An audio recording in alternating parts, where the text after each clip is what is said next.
You're tuned into the hottest paranormal life show on YouTube, Into the Fringe, where we discuss lost civilizations, UFOs, cryptids, unsolved mysteries, megalithic structures, extraterrestrials, interdimensional portals, time skips, and more.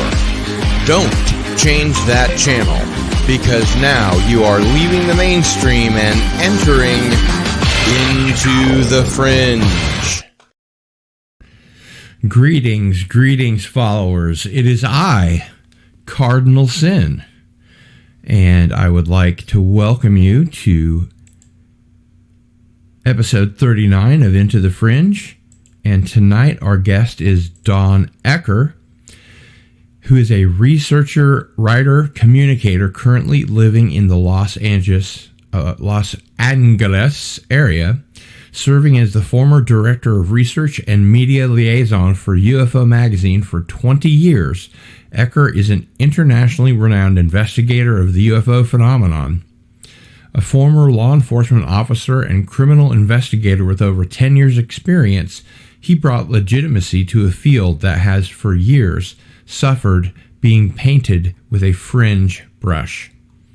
He has written numerous articles for the definitive U.S. UFO publication Ufo Magazine, as well as articles for international publications, the UK's 40 Times, Omni, the CompuServe system, and the Paranet computer database. Ecker first became interested in the UFO question in 1966, when along with several other people, he was witness to a sighting of the Enigma. After graduating from high school in 1968, Ecker attended college for 1 year and then enlisted in the United States Army. He was selected for the elite Army Security Agency, where he volunteered for special operations. He served in Southeast Asia for 26 months, was wounded twice, decorated, and then returned to the U.S. He returned to college for another year, then applied to his hometown police department, where he became an officer. In 1986, while helping a member of the department's SWAT team, Ecker was wounded, which led to his retirement. While recuperating, he started to research and write on the UFO mystery. As a criminal investigator in 1982, he had been leading an investigation of several cattle mutilations, which Ecker later discovered were somehow connected to the UFO mystery. In 1989, during the International MUFON Conference in Las Vegas, Ecker presented a paper on his research. He has appeared numerous times on Larry King Live and has been utilized repeatedly as an expert commentator and technical advisor for Hard Copy, A Current Affair, Sightings, and Encounters. During a recent anniversary of the Roswell incident, he was interviewed on Entertainment Tonight and Extra. Ecker was a featured speaker at Nevada's dedication of the extraterrestrial highway during a premiere of Independence Day in 1996. Ecker has been broadcasting about UFOs and the paranormal since before Art Bell, including UFOs Tonight, Strange Days, and Dark Matters. Ecker has also been a guest on well over 1,000 talk shows around the country. He was a consultant for the Fox television program Encounters and appeared on Extra in connection with the film Independence Day, and was on Entertainment Tonight in connection with their show Paranormal Borderline. He has also appeared on Talk America, the Sci-Fi Channel's Anti-Gravity Room, and the Discovery Channel's Cyberlife. Ecker brings important historical knowledge to the study of the phenomenon and is true to his word and ideas. In 1991, he broke one of the biggest UFO stories of the year, investigating the 1988 Soviet unmanned probes to Mars Phobos 1 and 2. Ecker uncovered an amazing story of the Phobos 2's apparent encounter with a huge unknown and the probe's ultimate disappearance. He was able to secure a photograph of the unknown from the Soviet Glavkosmos Space Agency.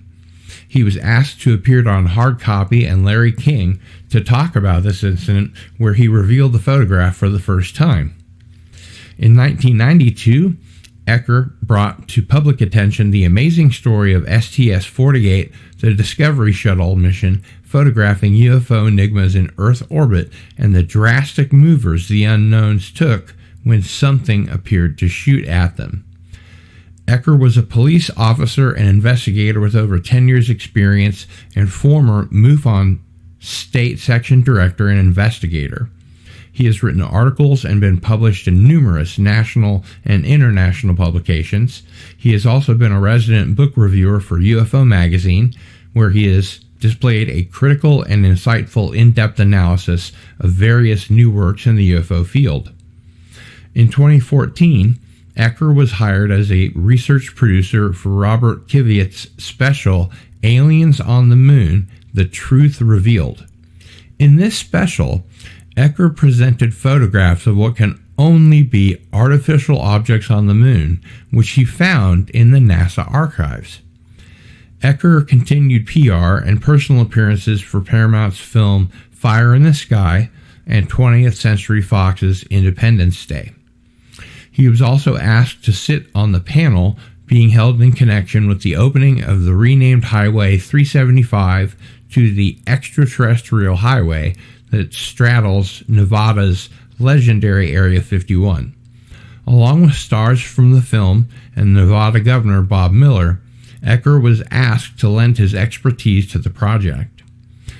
Ecker has addressed the UFO mystery in domestic and international lectures. He has spoken in Vienna, Austria at their first international symposium, in Sheffield, England at the Bufora Conference in 1997, the Mutual UFO Network in Las Vegas, the UFORM Society in LA, and has done speaking engagements, radio and television throughout the United States.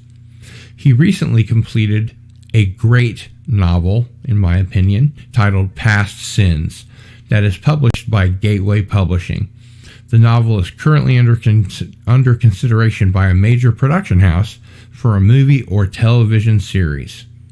Welcome back, Don Ecker, to Into the Fringe.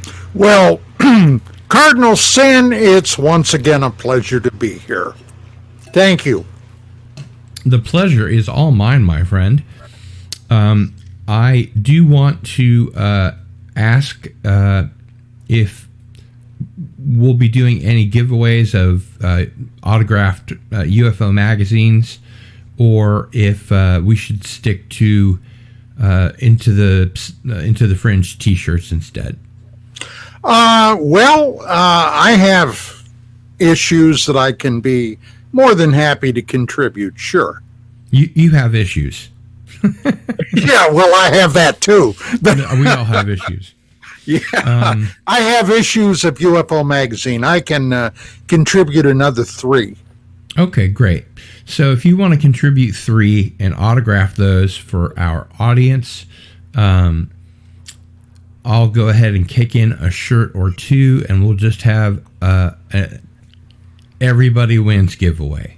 Okay, very good. Let's check out who's here. Antiderivative Jill says, hello, Don Ecker. Of course, Darius Munchausen is in the house. And we have Canadian Spider-Man. And Sherry is here. Welcome, Sherry. PCAT is here. Says, hey, Cardinal, hope all is well. All is well. Thank you. Darius says, welcome back, Mr. Ecker. Thank you. Carol's Cookies is here. Sliders Fan Blog is here. Looks like it's going to be a great show. So, Don, let's dive right into it. I think the last time you were on the show, we didn't get too in-depth on your research into lunar anomalies. Tell us, what's some of the stuff on the moon that isn't supposed to be there? Well, of course, you recognize and realize I personally have never been to the moon. Oh, yeah. Not that I know of. Right. Not that I know of either. But I guess you can say my fascination with lunar phenomena actually goes back to about 1963 or 1964. I was just a youngster then, and I had been begging my parents for a telescope, for Christmas. Mm-hmm. And Christmas came, and as it turned out, they had ordered a telescope, but it didn't get there. It didn't get there actually until almost the new year. And when it finally arrived, I got to tell you, I was jazzed, man. Now, I'm originally from the East Coast. I live in LA now, but I was originally from Pennsylvania. And of course, Pennsylvania gets a lot of winter weather, a lot of snow, a lot of chill. But that didn't make a difference to me. The night that I had that thing put together, I took it outside in about 6 inches of snow, set it up, and for the very first time, I looked at the moon through a telescope. And Cardinal Sin, I got to tell you, man, I was literally blown away. I was gobsmacked, okay? And I guess that's where my fascination really developed. Now, during those years, I was introduced to some authors like Frank Edwards, John Keel, and some others. You know, and I was fascinated. My first UFO book, I think, was Flying Saucers, Serious Business, which I believe is a really good first book for anybody to read. Well, some of those books that I had read talked about lunar phenomena, which really intrigued me. Now, life went on. I was in high school. In 1966, I had my UFO sighting, which really blew me away, but I didn't put all these dots together until later, okay? So I go to school, I go to college, I ended up going to the Army. I came back, and it was in the 70s that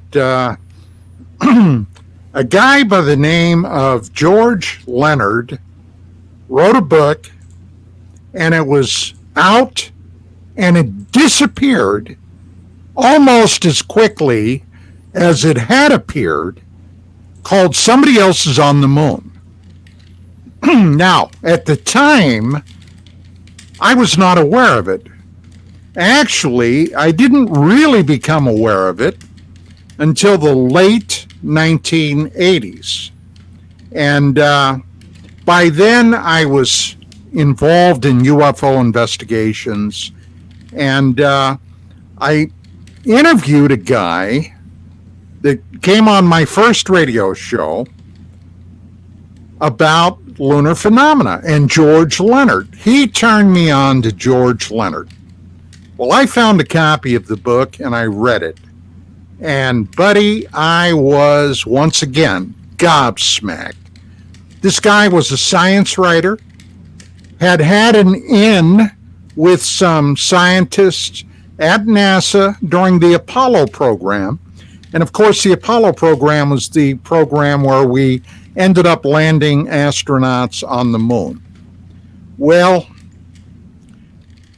I started doing some real in-depth research into this because, look, I knew there was a huge cover-up going on from the government. Now, whether NASA was involved overtly, covertly, or even unawareedly into a cover-up, NASA always dismissed and poo-pooed the UFO topic, even though they were in NASA's face. There were UFOs. My God, the first lunar landing, Apollo 11, they were followed. And later this came out, by none other than Buzz Aldrin, that they were tracked all the way to the moon by something that could not have been what NASA claimed it probably was, which was part of the booster rocket. Well, then there were a lot of rumors and stories about what they may have witnessed once they touched down. Mm-hmm. So all of this just had me entirely fascinated. And as a matter of fact, I discovered, and today it's common knowledge for anybody that has followed Apollo, that the first astronauts that went to the moon were actually, are you ready for this? Armed. They had firearms. Packing heat. Yeah. On board. That's correct. Now, how did I determine that? Well, I was told it by somebody that allegedly had been in the know. So I called up NASA and I talked to their public spokespeople. And at first they didn't want to admit it, but they finally did, yes. And when I asked them why would the astronauts go to the moon with carrying 45 caliber automatic pistols, which incidentally is what they had. And I got this cockamamie story. Well, you know, we were afraid that if they were coming back or something happened and their space capsule landed in the jungle, well, they would have a way to defend themselves. And I said, land in the jungle. Okay, because at that time, if you know anything about our space program, we always landed in the ocean. Okay, the capsule was not available, nor was it capable to land on terra firma, on firm land. The Russians did bump downs, but we didn't. We always did splash downs. Exactly. So anyway, that never made sense. Now, you had mentioned that I was the research producer on Bob Kvyat's Aliens on the Moon, The Truth Revealed. Back in, as a matter of fact, it was on the anniversary, July the 20th, when the Sci-Fi Channel aired that. And there's another story about that in itself that I'll be happy to relay. Sure. But I want to get this out. Buzz Aldrin was the second human being in history to step out on the moon. Okay, he immediately followed Neil Armstrong, who, of course, was the first human being to step down on the lunar surface. Right. Aldrin, well, he knows where a lot of the quote-unquote bodies are buried. Right. But he ain't talking. And over the years, he's made some cryptic comments. Well, actually, Neil Armstrong was the guy that made the really cryptic comments, but he's gone now. Uncovering the layers of truth. Exactly. So anyway, I was interviewed, and then Buzz Aldrin was interviewed. I had brought in to the studio some of the lunar photographs that I had uncovered. One of them clearly showed a huge pipe running through a crater. I discovered that. I found that. And you can follow it on the lunar surface. It goes over the edge of like a cliff, and it's got a really odd attachment on the end of the pipe. I remember. I saw the special. It definitely not natural, very artificial looking. Well, here's the funny part. Buzz Aldrin is sitting there, and the producer wanted to get Aldrin's comments on several of these photographs. He brought them over to Buzz, set them down, and Aldrin looked away. He totally refused entirely to even look at those photographs. He refused. He didn't want to talk about the moon. And hey, we're on the anniversary of the Apollo 11 touchdown, 2014.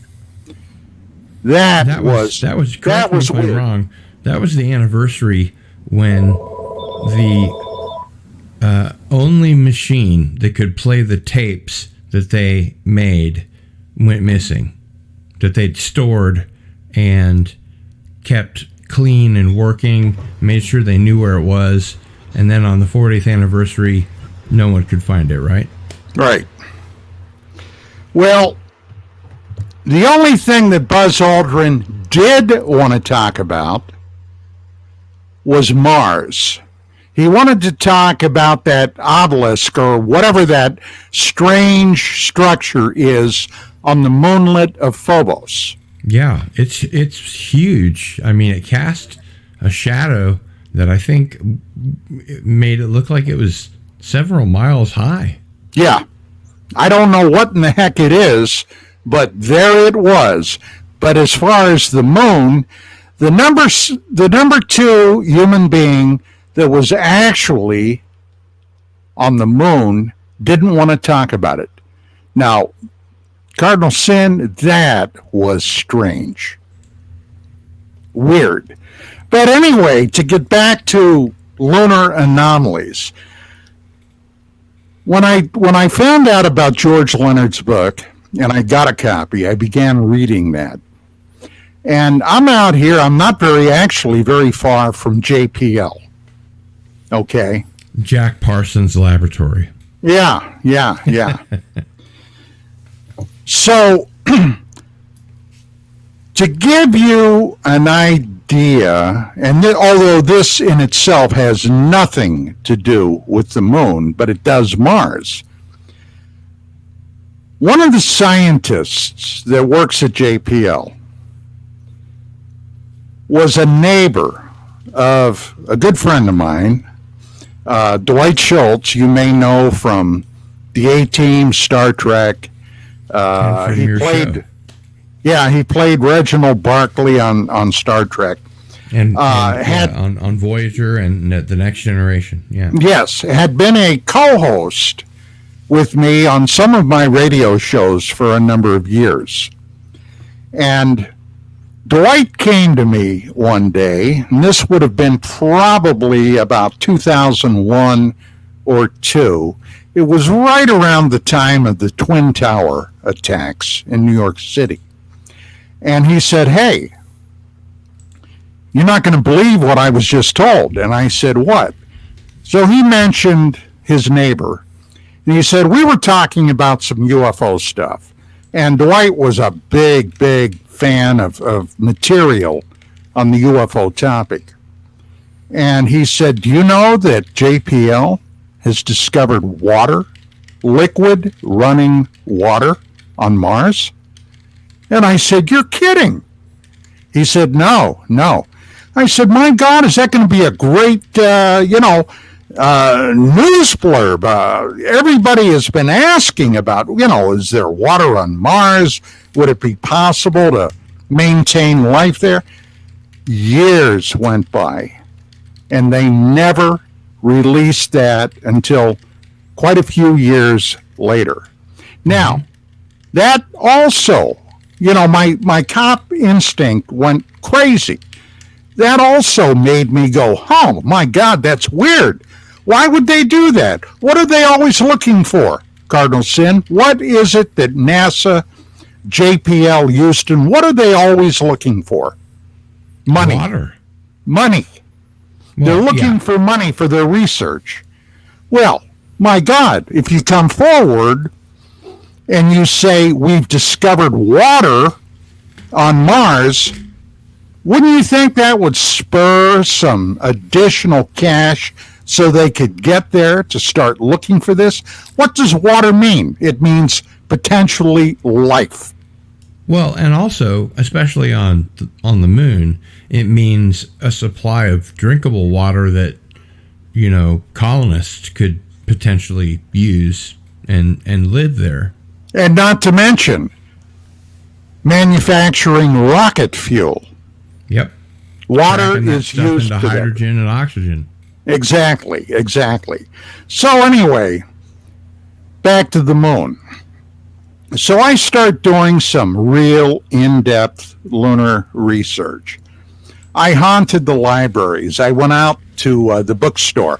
I thought my wife was going to smack me on the head with all the money I was spending on books that I was using for research. And knowing Vicky, she's the last person you want to be slapping you on the head. Yes, exactly. I did not need that. But I started coming across some very cryptic things. Okay? Some very cryptic information. One of the things that I discovered when I was researching Apollo, the space race in the 60s, and so forth, was a NASA technical report, 277, and I'm going by memory. Mm-hmm. Now, what in the world was NASA technical report 277? Got me. Well, I'll tell you. Before Apollo really got lit up, and we're talking about, now you have to remember that the space race was broken down into several sections. Mm-hmm.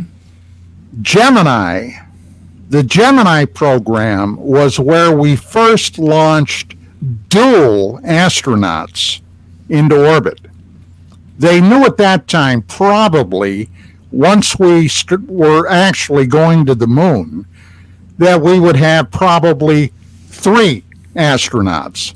We would have the commander, we would have the command module pilot, and we would have a secondary. And that's exactly what happened. But in order to get there, they had to go by steps. Okay, they couldn't just jump all into it at one time. And as Gemini came and went, NASA was aware of oddities and phenomena that had been reported on the moon going back literally centuries. Oh, yeah. And as soon as telescopes were invented, people were reporting seeing flashes of light on the moon, transient lunar phenomena, things that looked like cities that were there one day and gone the next. It boggles the mind. Exactly. And that's what this report covered, going back 400 years. Mm-hmm. Reports from world-class astronomers all over the globe. Well, one of the things that was really strange were what were referred to as lunar domes. These were like hearing about those. These were like, well, literally domes that would pop up in clusters around the lunar surface, sometimes in geometric patterns and sometimes not, but they would be there for maybe a week, maybe 2 weeks, and suddenly they would disappear and then appear somewhere else. Now, the idea that they carried firearms up to the moon, does that surprise you now? So anyway, they had no idea what they might encounter. I'm guessing this. Well, as time went on, okay, we went to the moon, and I was a teenager during this period of time, and I followed this very closely, and there were a lot of plans that were being discussed in the public arena.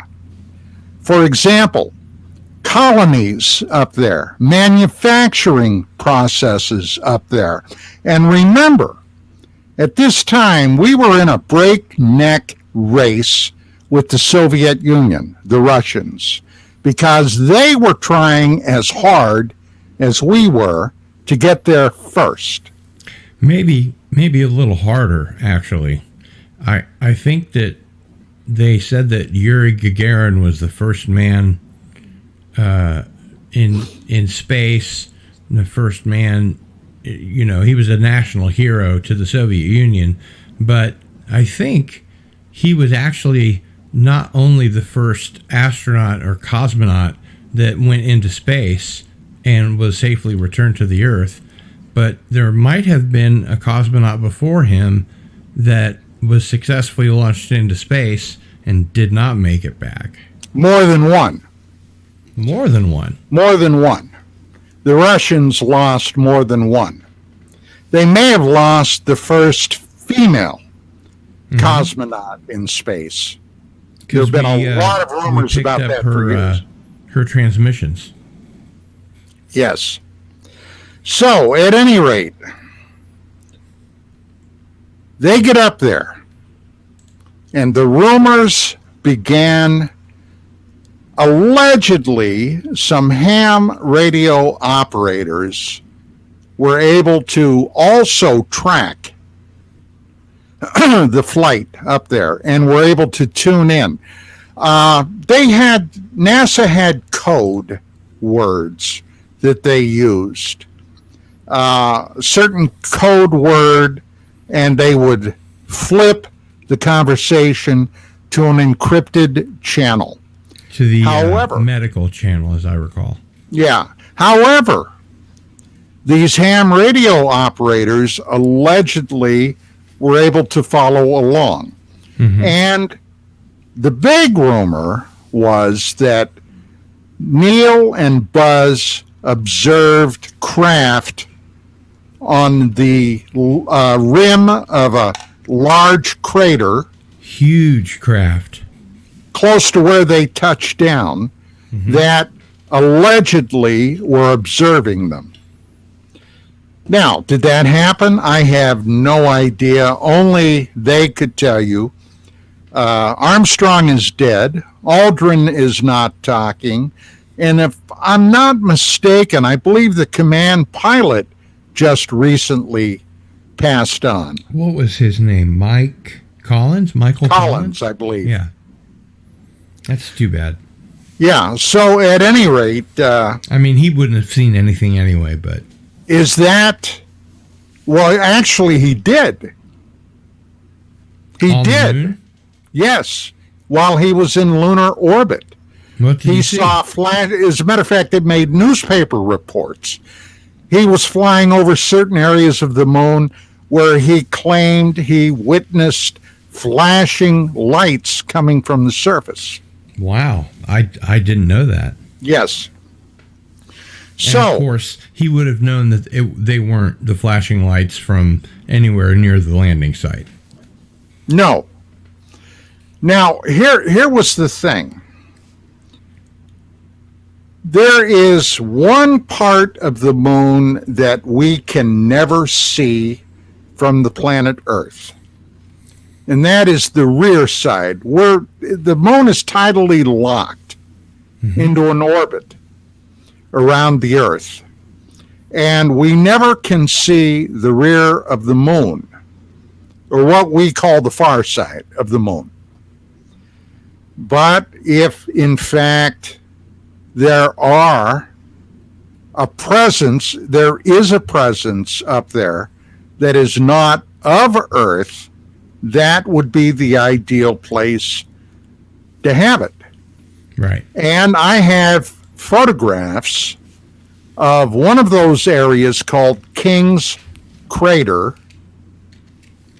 that seem to show, among other things, satellite dishes, habitats with lit windows, and some other inexplicable things. Now, back in 2001, I had an invitation from Art Bell to appear on his show to talk about my lunar research. And Bell had asked me if I would send him photographs, some photographs that I had that would show these things. Now, you got to know a little bit about Bell. So they could put them up on the Coast to Coast website. Yes. Bell and I had known each other for many years, going back to about 1991. Now, I'm not saying this to make myself seem like I'm bragging, but Bell always saw me as competition. Of course. And I had chided Art over the years with some of his guests. Okay? People like Dr. Doom and some of the real wackos. Now, I took my radio broadcasting very seriously to give information to the public. Okay? Do I see Walter Bosley? That's Walter Bosley, ladies and gentlemen. Hey, guys, I hope it's okay that I did indeed jump in. Of course. A wacky thought the schedule has changed, and then it was changed back, and I don't know if my email went through, but here I am. How you doing, Walter? Good. How you doing, Don? All right. Sounds like It's great to see you, buddy. Walter. Don't let me interrupt you. Continue with what you guys were talking. Yes, please. So anyway, Art, would get, shall we say, somewhat irritated with me. Okay, when I would give him a hard time or talk about some of the crap that he had on Coast to Coast and not even question it. So he invites me on in 2001. I send him the pictures, and the first thing out of his mouth is, "I don't see anything. They look like rocks." Well, I had to walk him through the picture. And one of the funniest things that I'll never forget, suddenly he said, oh my, I do see that." So I kind of turned Bell around. He thought he was going to make me look like a fool, but didn't quite come off that way. Putting the shoe on the other foot, right? Right.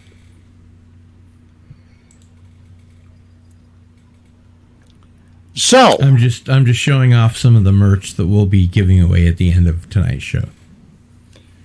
Then I met and became friends with a man that I don't know how many in your audience today will know his name, but a fellow by the name of Ingo Swann. Oh, sure. His book, Penetrations, very interesting.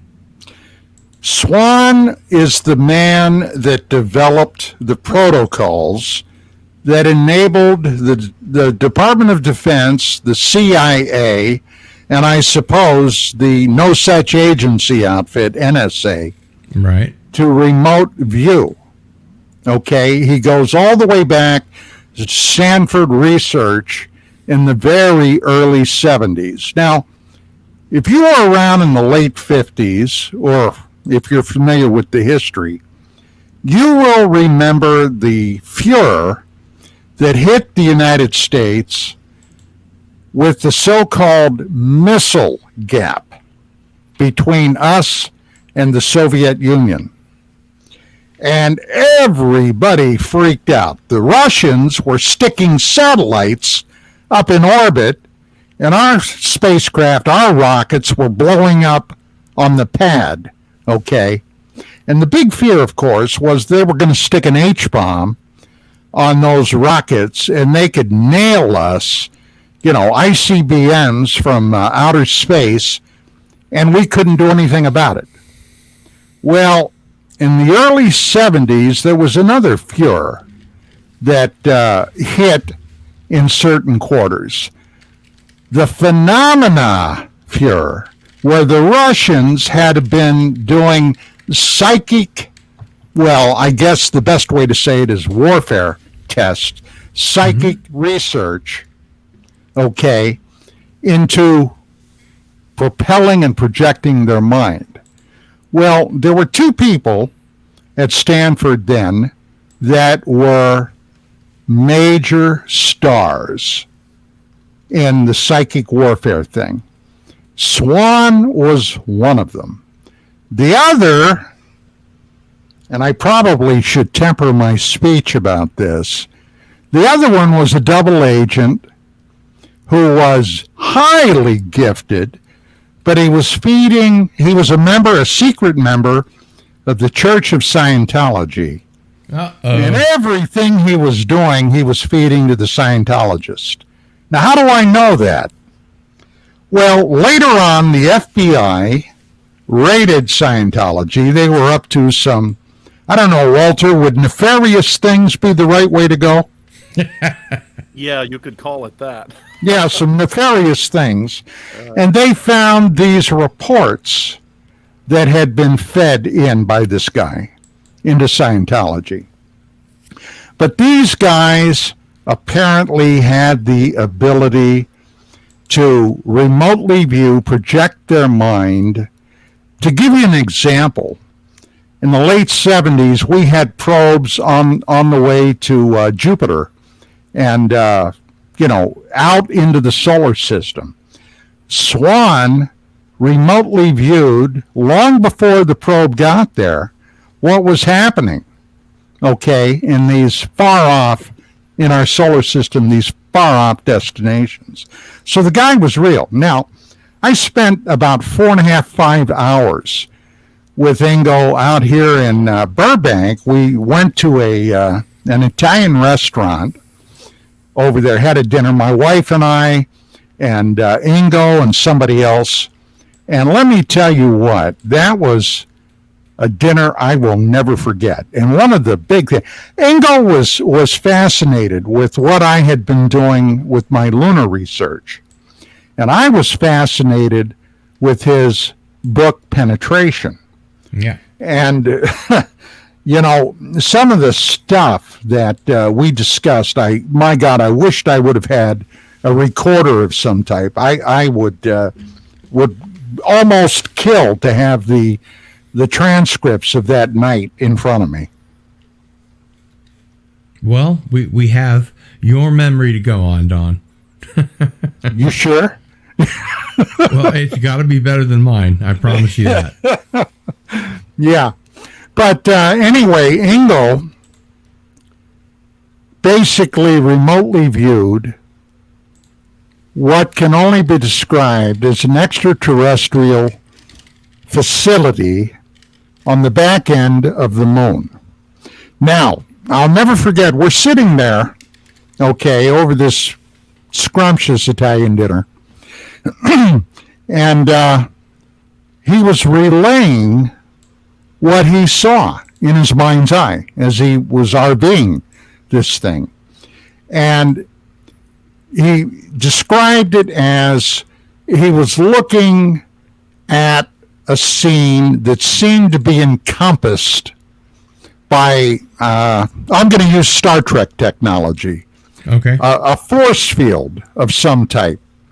Everything was in a green. Are you familiar with night vision? Oh, sure. Okay. Like looking through a night vision scope. I have terrible night vision, but I know that you're talking about night vision scopes and, the starlight filters, infrared, that kind of thing. Right. And he said there were almost nude humanoid figures working in the lunar dust, doing who knows what. And he said the part that about floored him was suddenly he realized that they recognized that he was there. And it shocked him so badly. Oh, yeah, they saw him. It shocked him so badly, they literally knocked him out of that RV session. Now, I was kind of, astonished at this story as he related, although I had read it in his book. And he told me for the next 3 or 4 months, he was literally, because he described them as not being friendly disposed toward humans, he was afraid somebody was going to track him down and fry his mind. That was his greatest fear. And I asked him, I said, well, what would this feeling of hostility. What would it be all about? And he, of course, didn't know for sure, but he said he thought it was because they saw us as potential opponents because of our own innate psychic abilities. Mm-hmm. That was what he thought. So I don't know. Take it for what it's worth. Now, Walter has quite a bit of knowledge about remote viewing. As a matter of fact, a few years ago, on another network with my radio show, he and I did a test off the air. You and Walter did? Oh yeah. Okay. Yeah, Until now, I wasn't even sure you guys knew each other. Oh yeah. Yeah, we've known each other a few years now. Yeah, Walter gave me some coordinates, and I got to say, I was shocked. Now, I was no great shake when it came to that. So you gave me the coordinates, and I did the... Oh, that's right. That's and right. You did the I'm remote sorry. viewing. Yeah. But it seemingly worked. Okay. It seemingly worked. And I was like, wow, Walter, that's cool.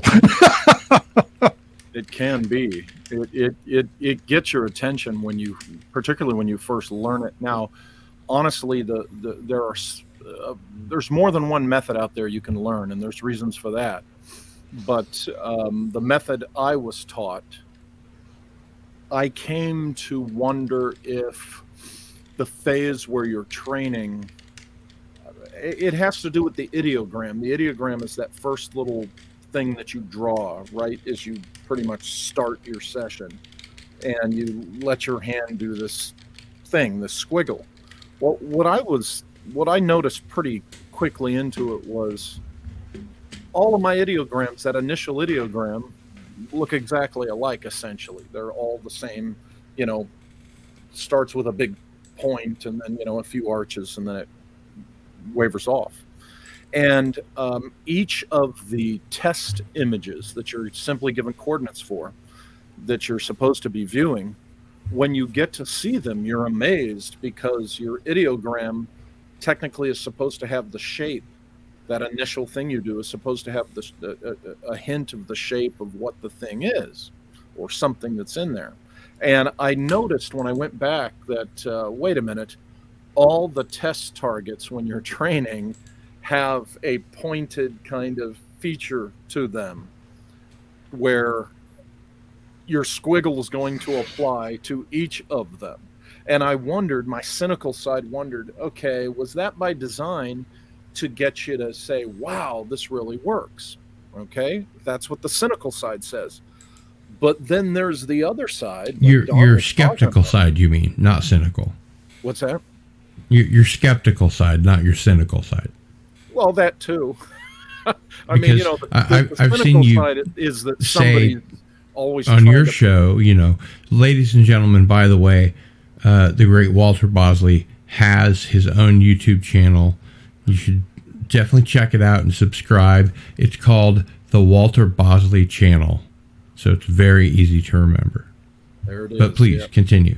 Oh, yeah. Well, I mean, it's both cynical and skeptical because, there's, for years in our community, we've been plagued with people that are, con artists and stuff. So you kind of have to. But anyway, yeah, my skeptical, cynical side was like, is this kind of rigged? But then here's the thing.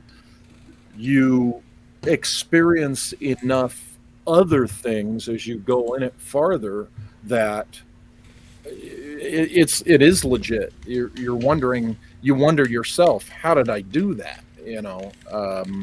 But for me personally, I was doing it every day for, I want to say, about 7 months. I was doing multiple sessions every day. Walter, you not only learned the remote viewing protocols, but it turned out you were pretty good at it. I was able to do it. and it was working for me. But what happened was, what I was saying was that I began to, according to some other people, I began to RV things on an archetypal level. Now that sounds all cool esoterically. The problem is, if you're trying to use RV in a practical manner, like, gee, where did I leave the car keys? Or gee, you know, what's inside that building? The archetypal level isn't going to be of any immediate help. So, and let me just interrupt briefly here. Sure.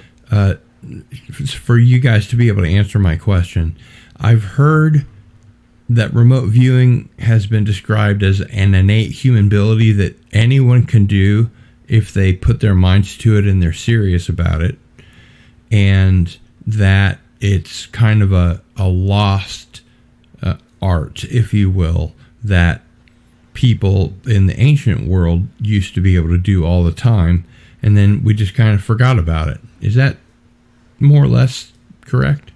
Well, you know, I like to be egalitarian about psychic stuff. I do think that all human beings are capable of doing these things. It's a matter of developing them, right? Like you said, and that's that's I think one of the main premises of remote viewing is the fact that we all have this ability, and the protocol, the system brings that up and out and helps you develop it better. Now, I think there are people who are much stronger with these kinds of things than others, so they're going to probably be really incredible at it from the get-go. But there are issues. You can look at it from the pure technical, you know, perspective, practical technical perspective, but you are also you're kind of opening your subconscious up to a wider spectrum.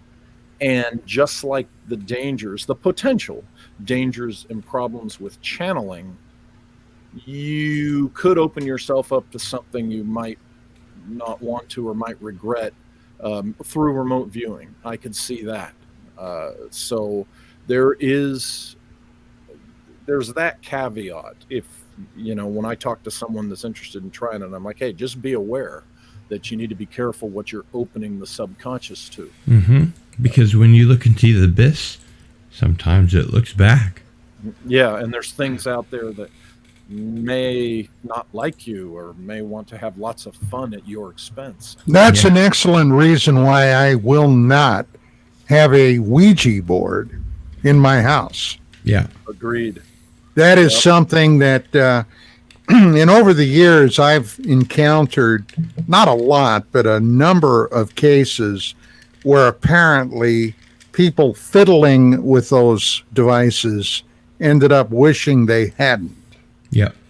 Well, you know, the man who taught me, specifically taught me how to use a particular method of necromancy, the man who told me to go out to an old colonial cemetery on Long Island and taught me the process for communicating with a dead spirit and raising that dead spirit up to get information from that dead person.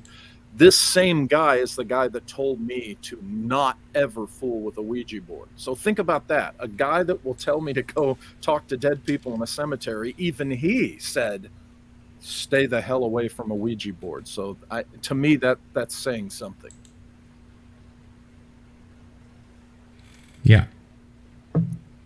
So, Don, getting back to the stuff that's on the moon that's not supposed to be there.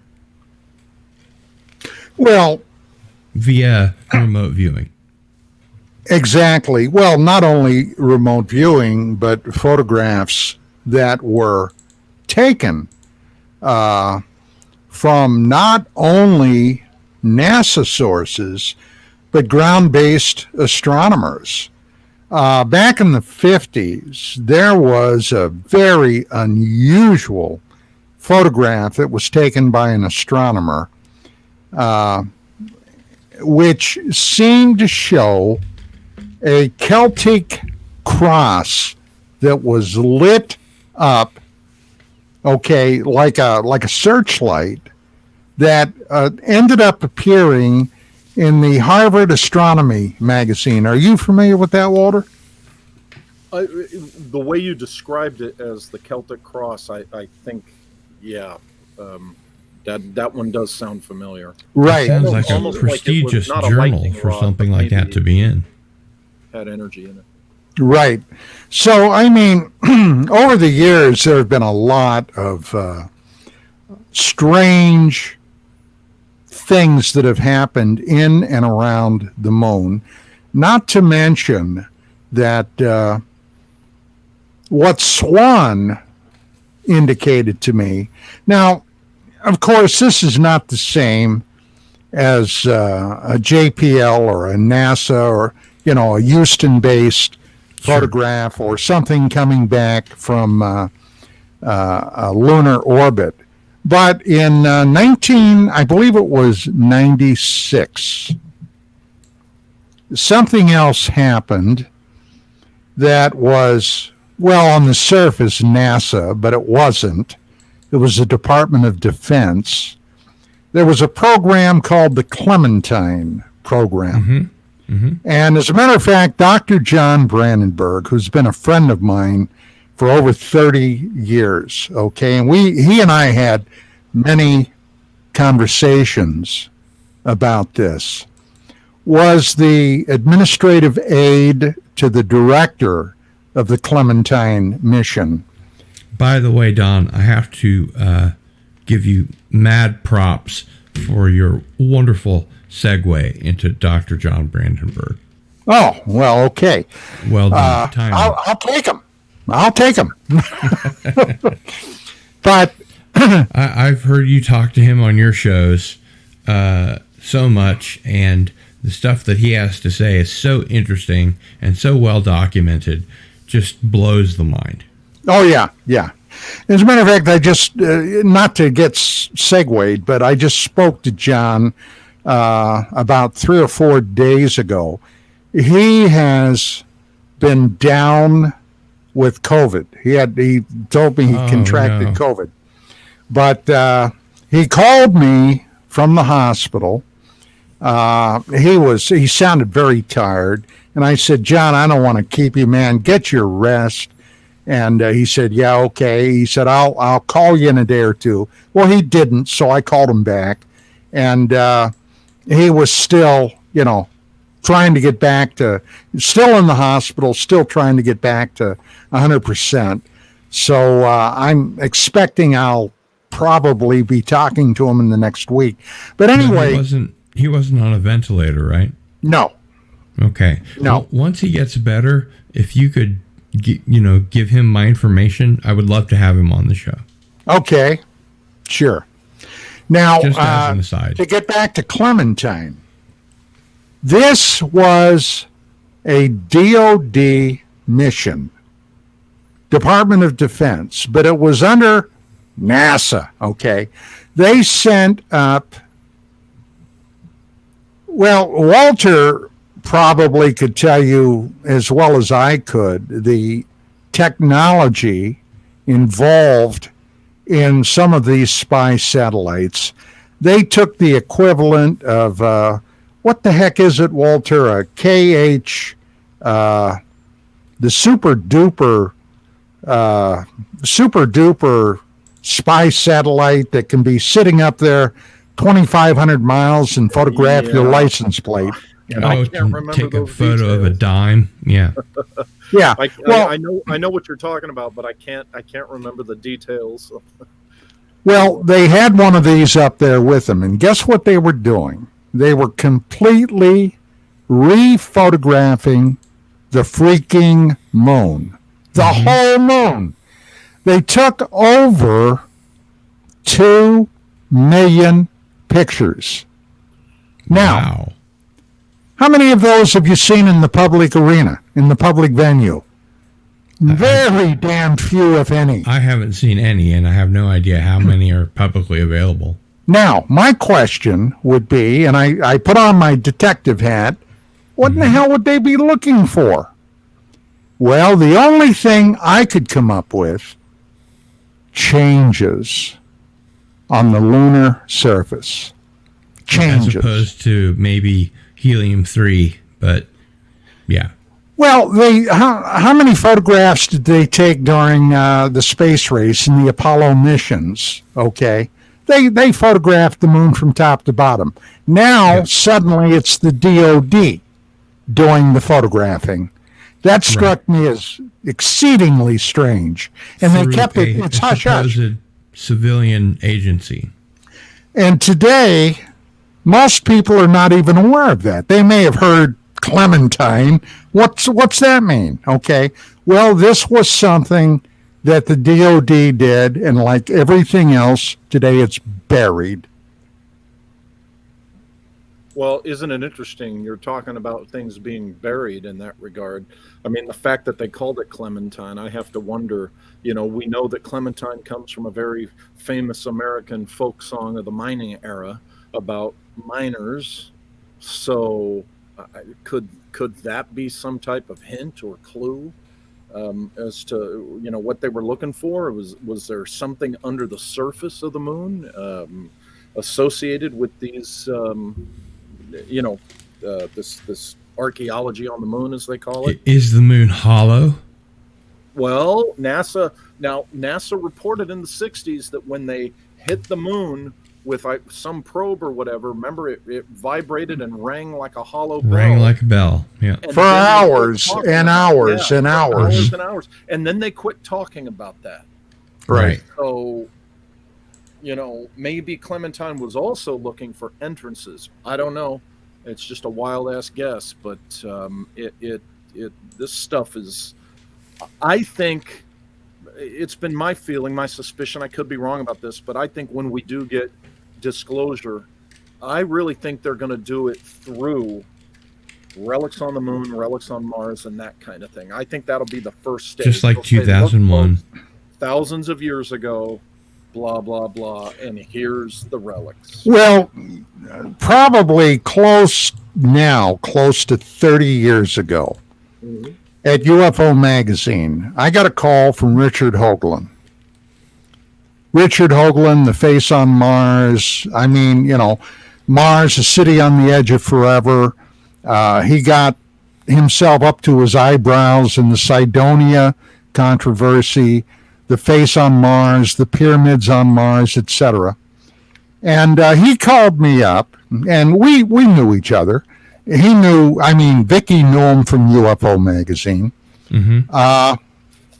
Dick said, hey, Don, he said, Stan McDaniel, Professor Stan McDaniel, was working on something at the time. NASA was getting ready to go back to Mars with the Mars Observer, which took off, I think it was now, my God, I'm going on memory, 93 or 94. And they were going to launch without allegedly any cameras on board. Now, everybody wanted NASA to rephotograph Cydonia, to answer the question once and for all. And they played that hinky from top to bottom, always, all right? They weren't going to have a camera on board. Well, they were raising hell. McDaniel and Hoagland were raising hell with NASA. And he said, Don, the reason I'm calling you, I know you were a detective. I know you were a cop. I've heard rumors that there was a document prepared back at the beginning of NASA, a document that covered a lot of these areas. Could you do a little research and find out if that's true? Well, I did, and I discovered the document, okay? And in this document, they talked, and this is, and once again, I'm going from memory, on I think it was page 216. Wow. They were talking about not if, but when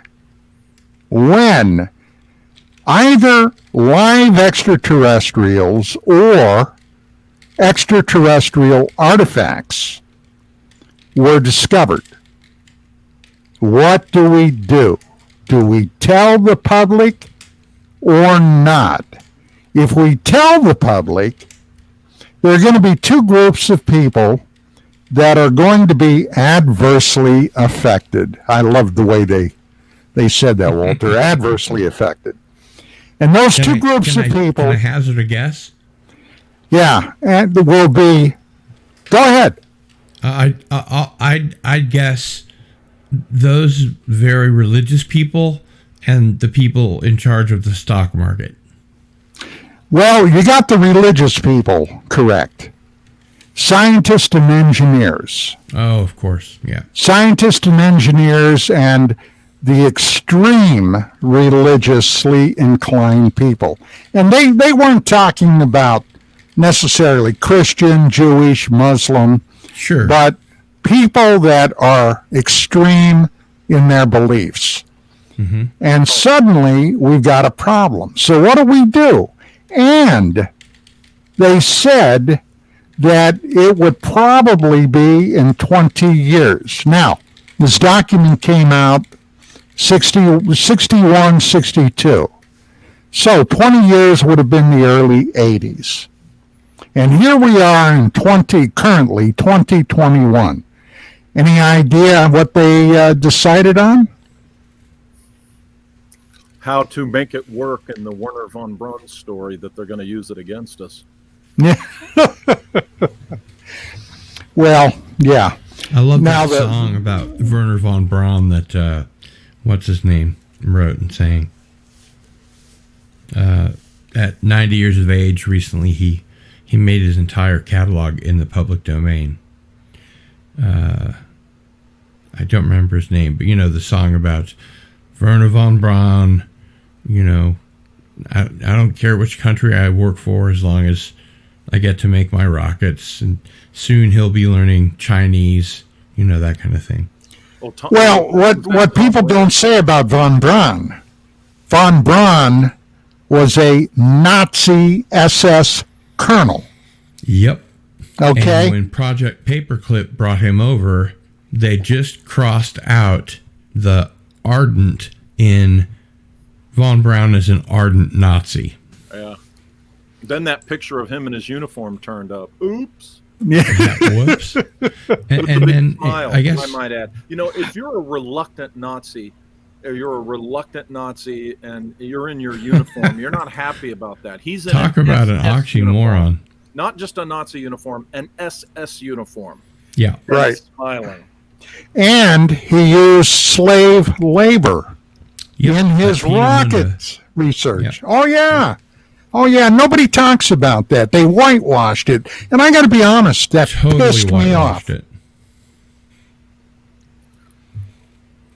He's seen as this great rocket scientist. Well, he was, but the other part of it, the thing is, they like to say, well, he changed his attitude, because also when you go back and look at the paperclip records, their reports, the Army intel reports on this guy, counterintelligence reports, were he was arrogant.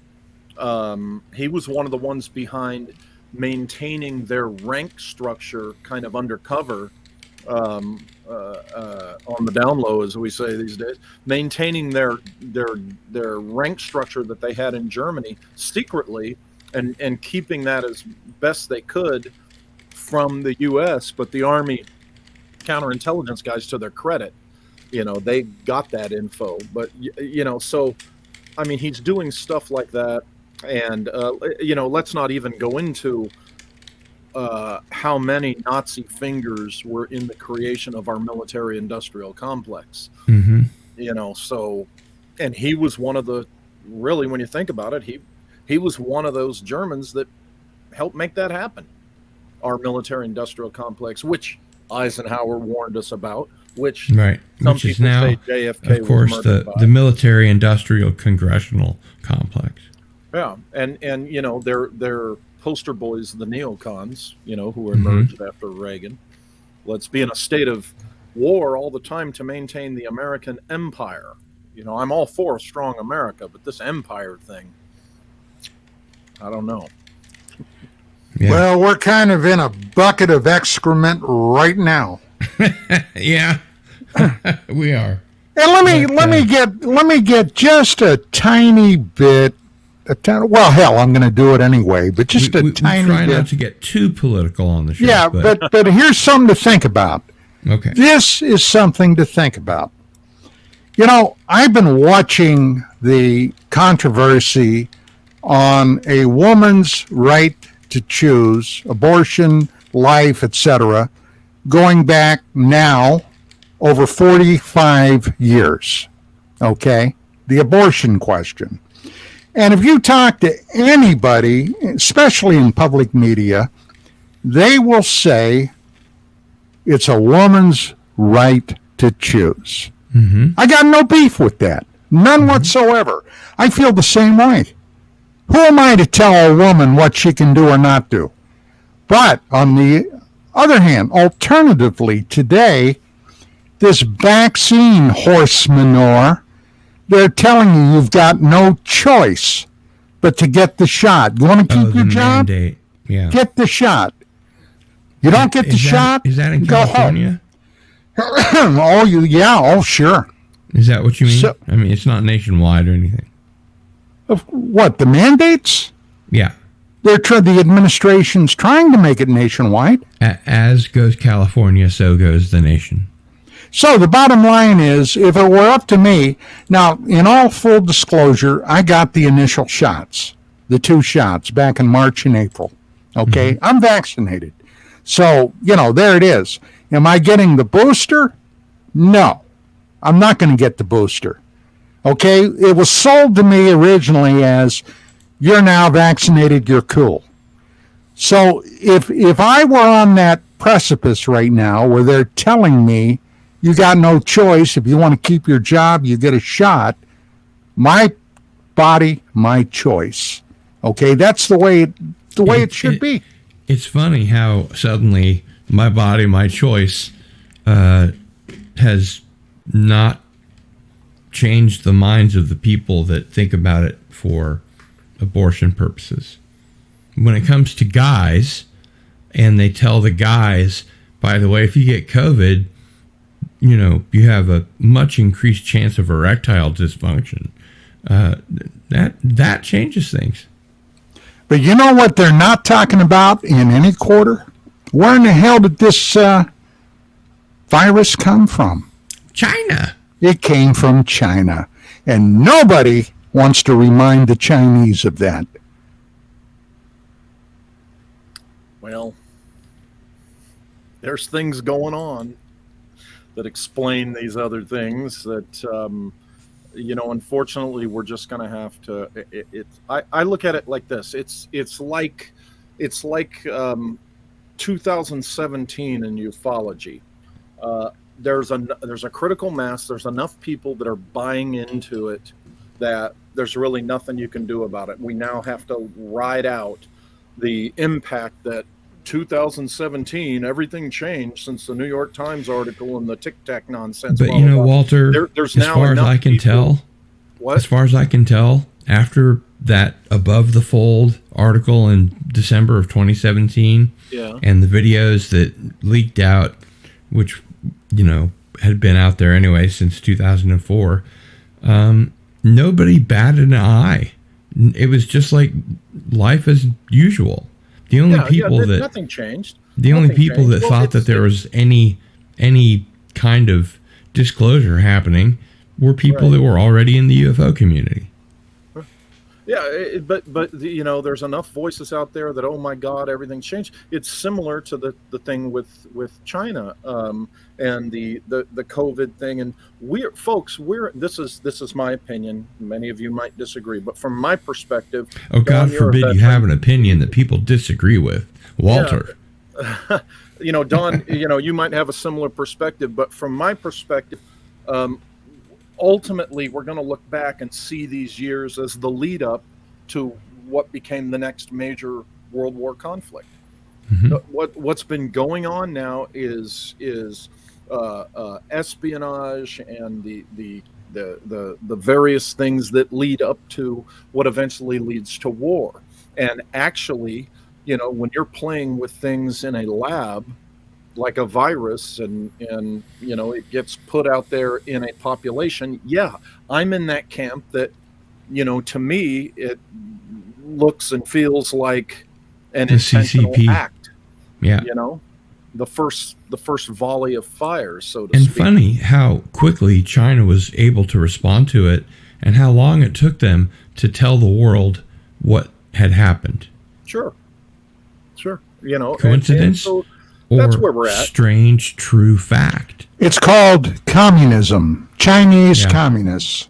Yep. Okay, they hate us. They love our money, but they hate us. And don't for a second think they don't.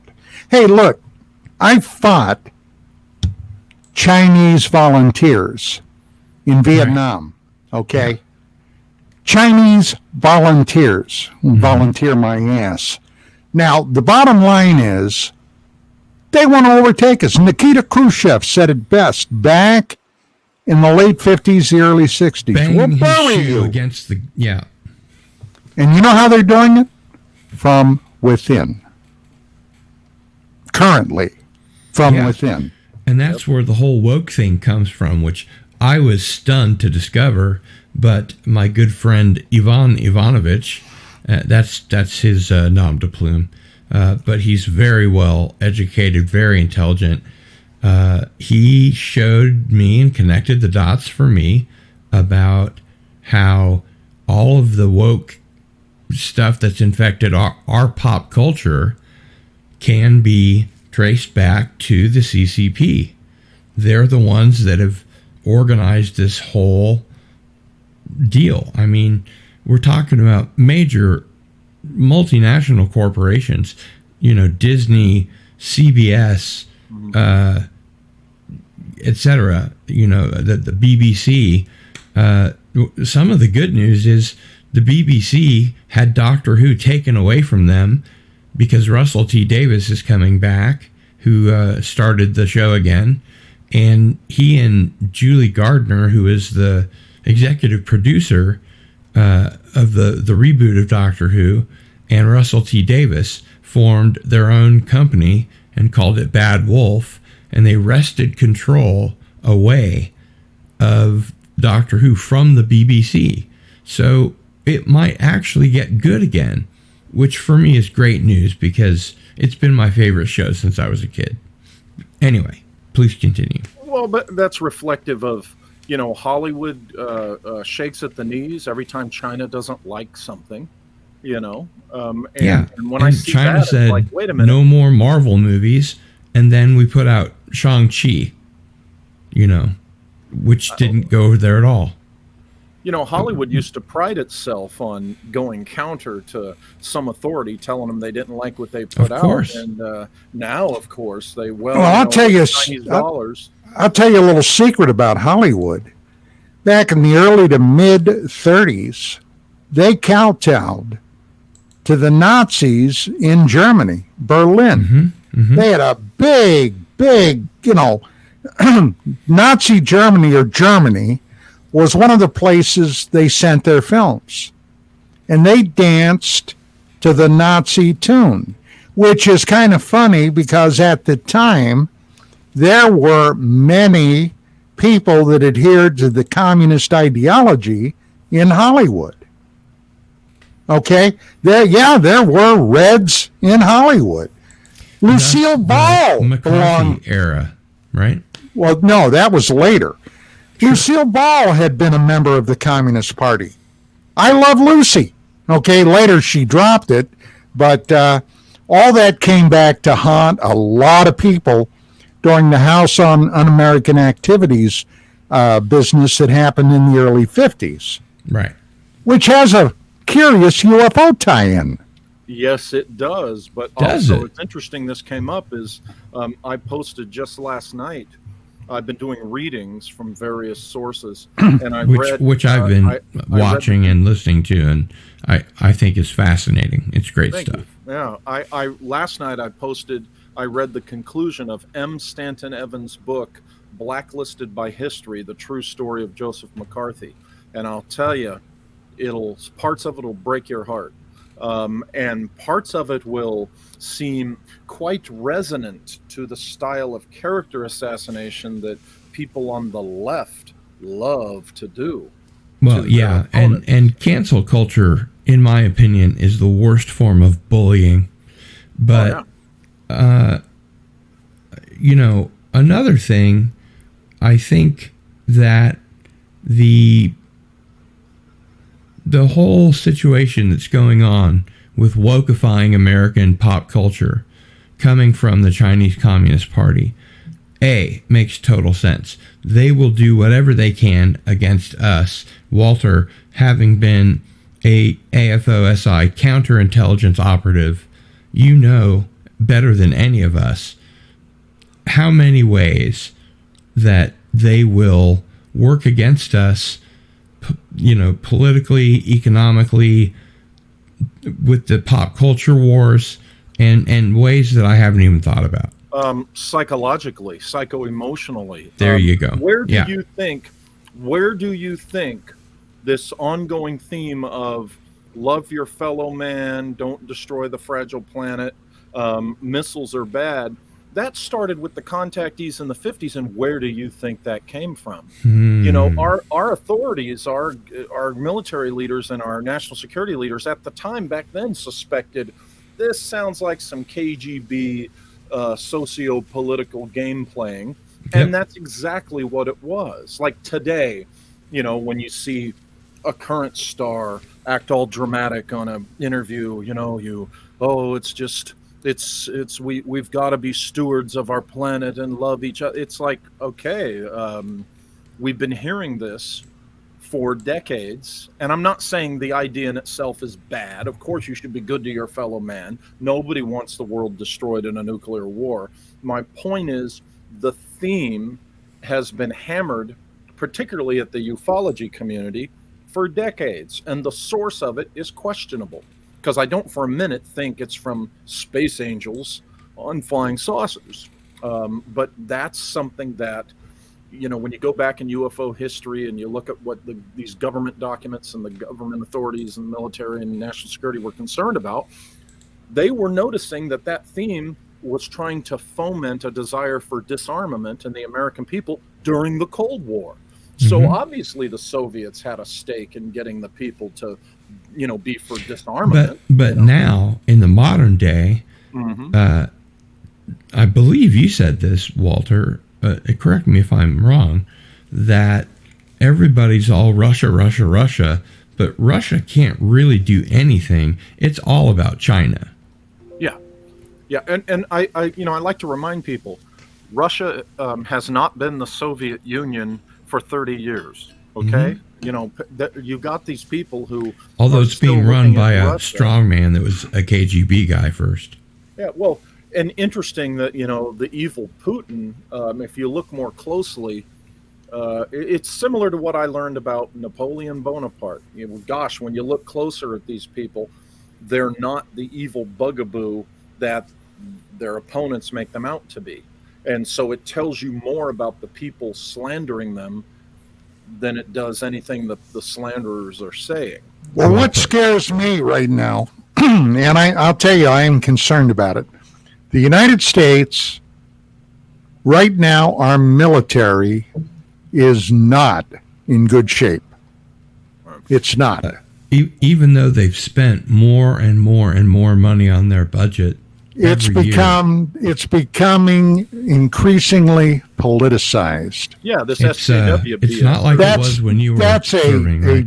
That's a death knell.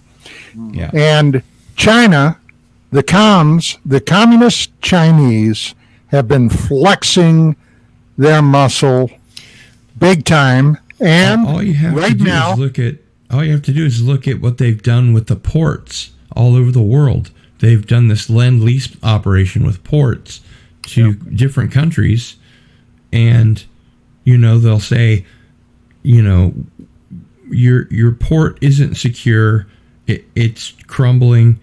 We'll go ahead and lend you $550 million for infrastructure and to make it more secure. And of course, the politicians of these countries skim off the top, and by the time the thing is supposed to be done, nothing's been done. And they end up owing China $550 million. And it's not even in the small print.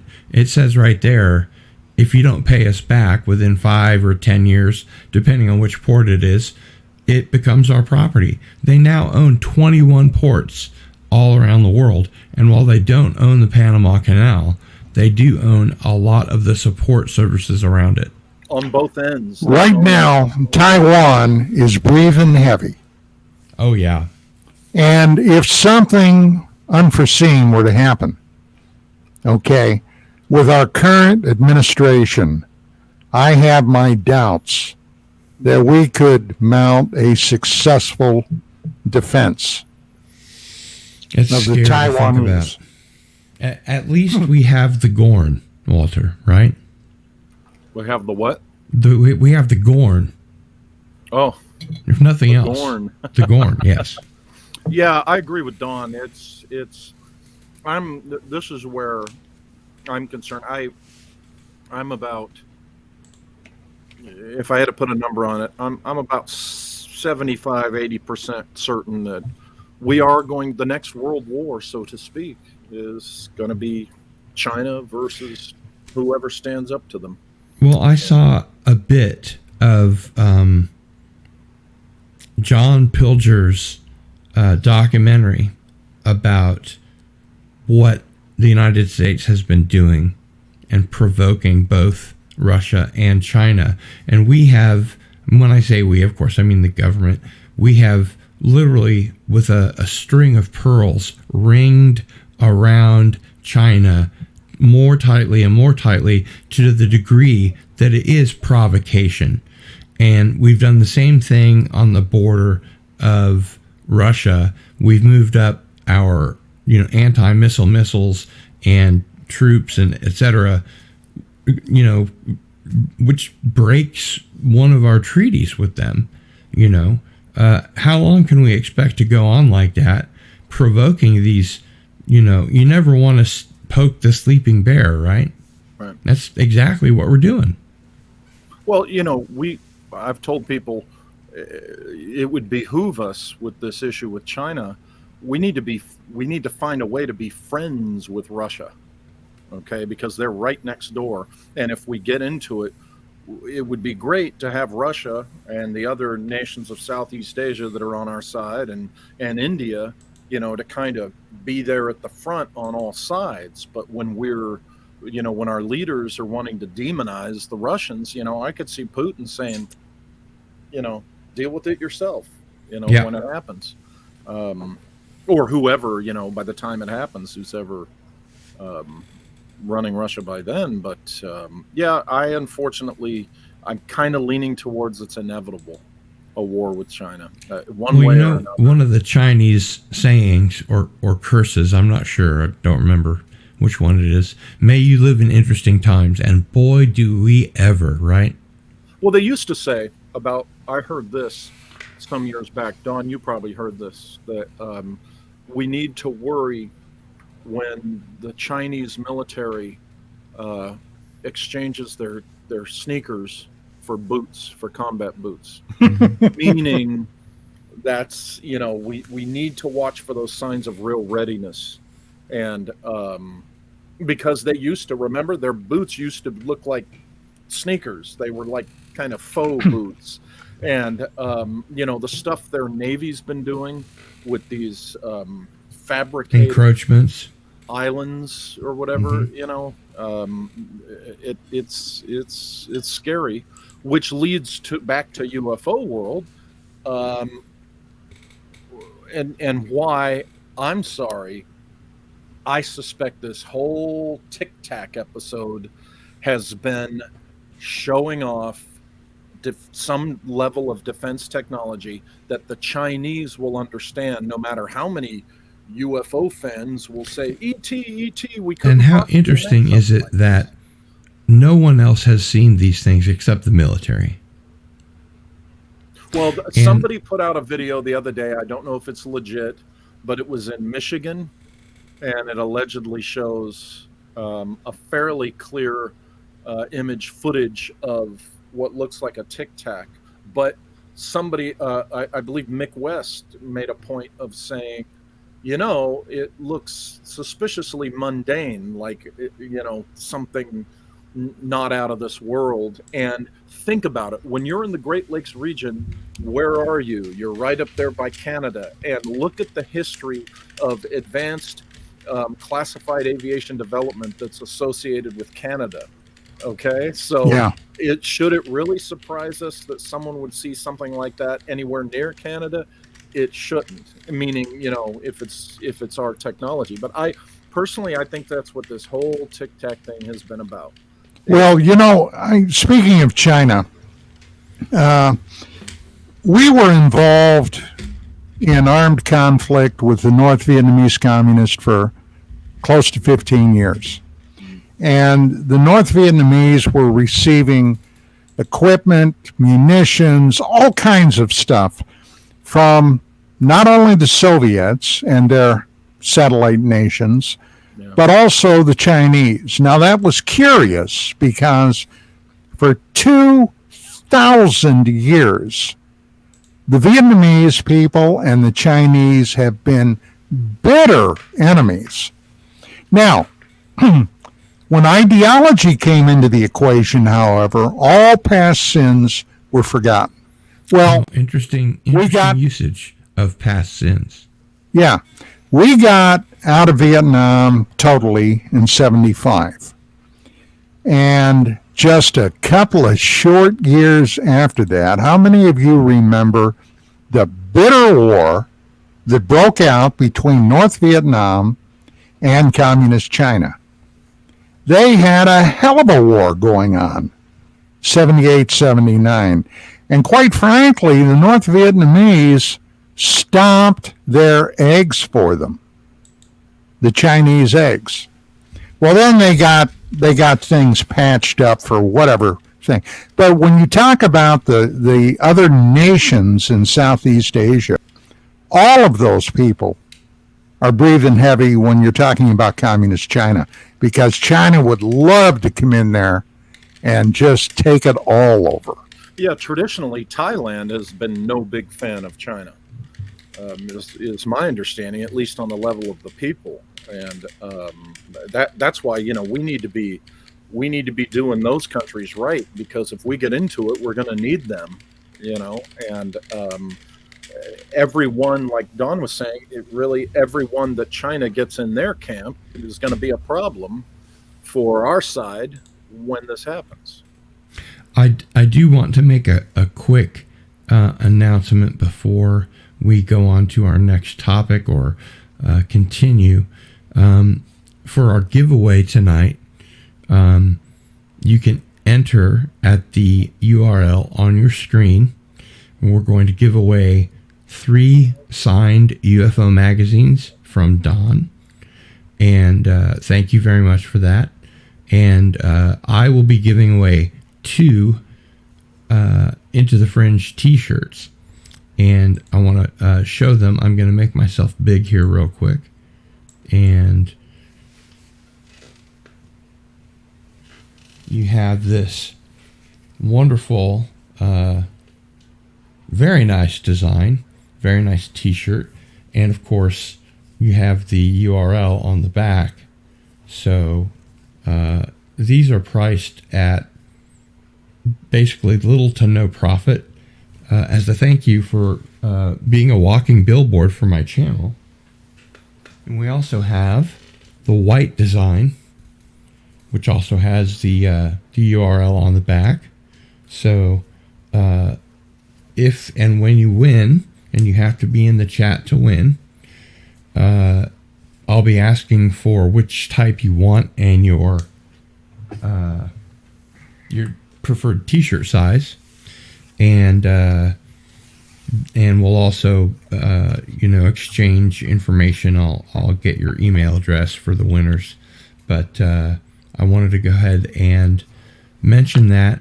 And I'm going to put the link up one more time. And you guys go ahead and go back to what you were talking about. Somebody asked if I'd hold up some UFO magazines. Yes. So thank you. I'll make you big, and you can show us some. Yep. Wow. Cool. Don, I understand you used to be quite involved in UFO Magazine. Yeah, you might say that. So Yes, these are magazines you really can't get anymore. They're very rare, and to be autographed by Don is kind of a big deal. So thank you, Don, for that. You're welcome. Hail, Eastern Burkholder. Good to see you. And anybody that wants to get into the giveaway just has to go to the URL here on your screen, and Jill, anti-derivative Jill, will get your name on the spinner wheel, and we'll spin that wheel and give away all those great giveaways. So thanks again, Don. And Walter, so glad you could make it. Really enjoying the conversation. Please continue. I was just thinking here real quickly, talking about Russia, the former Soviet Union. Here's an issue from 1992. UFO update from the new Russian Commonwealth, which, oh God, let's see if I can get that all in the frame. I've got to get a new camera. When the Russian mafia were running the country, right? Yes. During the Yeltsin years? Yes. Everything was like the Wild West over there. Yeah. Slider's blog is out of here and says, "Be seeing you." Thank you for being here. And after the fall of the wall, at the time I was an FBI wiretap monitor, FISA wiretap monitor, listening to KGB and GRU spies that we had their office phones wiretapped. And when the wall fell and the Soviet Union collapsed, our number one mission was listening for shipments, because the concern obviously was the missiles, the nuclear material, the nuclear warheads and stuff. That was our number one mission. We just were supposed to listen for anything to do, whether it was actual ships, whether it was rail shipments, whatever. That was the big thing, you know. I remember we were pretty intense on that for the better part of a year after that happened. Interesting times, though, that's for sure. Yeah, that's about the time George Knapp. Interesting times. George Knapp went over there and got all their flying saucer secrets. Do you remember and I think that? Also, wasn't he responsible for bringing Paul Stonehill into the mix? No. No.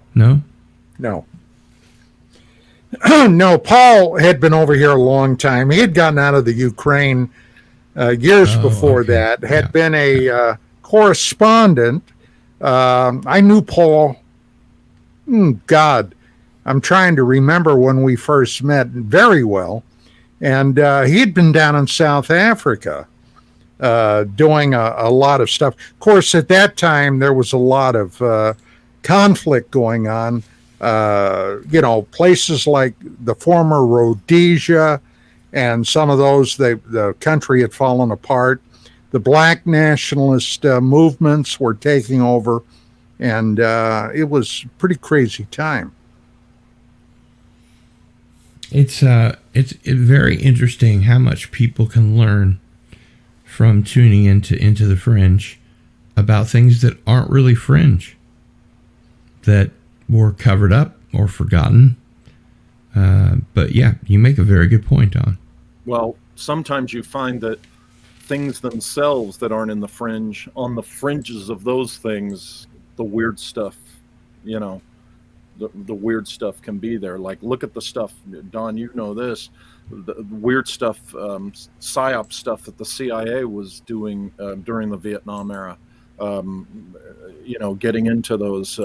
Don, did you ever have any experience or hear the use of those recordings that they talk about now, where it was mimicking the dead, and it was used to freak out the VC? Yeah, I was way, way up north. I was as far north in South Vietnam as you could legally go. I was literally right on the DMZ. And there were mountains, and below me, south of me, was the Asia Valley. And that had been a hotbed of conflict. And by the time all this was going on, the Marines had been pulled out. It was in the middle of Nixon's Vietnamization policy. The 101st Airborne, which had been in the Asia, they were leaving. And there were just a few of us Americans, that were still up there. Now, a little further south in Phu, there was still a huge installation there. And then beyond that, of course, you're down around Da Nang and the Air Force. And, there were a lot of things down there. But yeah, it was getting pretty lonely up there. And these stories would come out. Not only the ghost stories, Walter, the psyops that they were running, but there were other stories that were coming out involving, you ready for this, mystery helicopters. Oh, yeah. I remember. I've seen some mystery helicopters. Yeah, in Vietnam, though. No, okay. I've seen them in Kansas. No. I'm talking about in Vietnam. They appeared to be UAs, UH-1s, but they weren't ours. Now, by that time, there had been thousands and thousands of helicopters that have gone down. And I've often thought to myself, how much trouble would it have been for the North Vietnamese or the VC to go in and scarf away big chunks and pieces of those things, put them back together, and then what we heard, can I prove it? No. But what we heard were they were getting them, they were flying operations using Caucasians from the Soviet Union and East Germany, impersonating Americans. Sure. So, Don, one thing that I heard, and you can debunk this for me if it's not true, was that the term enemy helicopter activity in Vietnam referred to UFOs because the VC had no helicopters. True? Well, yes and no. Yes and no. Now, there were several incidents that happened up on the demilitarized zone where quote-unquote enemy helicopters had been flying south. They had been engaged. In one case, and I'm going on memory, a Phantom or a pair of Phantoms out of Da Nang, were flying up there, and they fired missiles at it. Supposedly they hit it, whatever it was. Boom, down it went. And when they checked it the next day, they had a LRP team go in to investigate the area. What's a LRP team? LRP, Long Range Reconnaissance Patrols. Okay. Went in to investigate the area. All they found was a burn mark. So, what was that? I don't know. So, somebody scarfed it off with it. Or it disintegrated or whatever. I don't know. Right, yeah. Because they got a definite kill. Something hit it, or it was hit by an air-to-air missile. At least this is what the pilot reported. The thing went down, but then they couldn't find any debris. There's a question from Mr. MH in the chat, and he's been asking about the Russian Voronezh UFO incident. Voronezh. Thank you. Right. Can you tell us a little bit about that? Yeah. As a matter of fact, that was the reason for my very first appearance on Larry King Live. And that was back in October of '89. Larry King was out on one of his honeymoons, wife number 12, or God, I don't know. But Pat ran for president of the U.S. Pat, I'm having a brain fart. Buchanan. Buchanan, thank you. Pat Buchanan was host. Boy, I've that night. got the bad memory. Yeah, Pat Buchanan. And what had happened was, and this was reported by TASS, okay, which at the time was the official Soviet news agency. An unidentified object landed in the city of Voronezh, seen by, I don't know, at the time, I believe, 1,500 to 2,000 citizens and police. Allegedly, several entities left the craft, wandered around, okay, witnessed all this time by citizens and the police. Nobody was crazy enough to go up and try to interact with them. And then they got back on the craft, took off, and TASS reported it. Now, when I was on that King show with Buchanan, they had a guy, and I remember his name because I kind of said something disparaging about the guy during a commercial break, and I had a hot mic. Uh-oh. But the guy was a real numbnut, okay? He was just simply a numbnut. And, UFOs, they're just crazy. They're only weird lunatics see UFO, that kind of thing. Class? Yeah, kind of like that. Yeah. Much younger, though. Oh. He was a much younger guy. And he's the guy from Scientific American, right? no, that wasn't. The magazine was a It was a defense Popular Mechanics. The magazine. guys that debunked, UFOs after Phil Klass died. Oh, hell, everybody did. Who knows? Yeah.